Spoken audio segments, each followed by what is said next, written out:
Another week, another kakulitan na naman ang hatid sa atin ng ating mga kapatid online. As usual, ang ating mga pabuena manong papasadahan, hanip ng mga post na mapapakamot ulo ka na lang. Nariyan yung lechong half-half at giant mic na hit daw sa karaoke nights. Tampok ang mga yan sa ating kwento, sang minuto.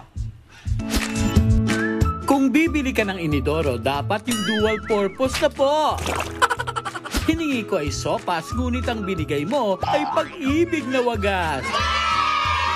Uy, huwag ka dyan. Ulam ko na to hanggang 2025. Your order has been packed and ready to ship. Mabuksan nga itong ref namin. Nay, ano po ulam natin? Kung masama ang loob mo na ikaw ang ulam, please lang, wala namang titigan. Teka, hindi ba umiikot yung kawayan? Uy, i-ready mo na yung karaoke. Teka po, wala pa yung mic eh.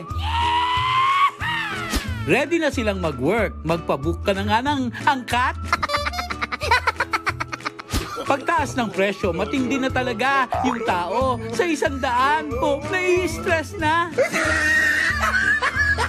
Anong oras ang work mo today? Ako, broken time ang schedule ko. Nagbabalita mula sa frontline. Yung natutulog ka lang pero may sumusundo ng liwanag.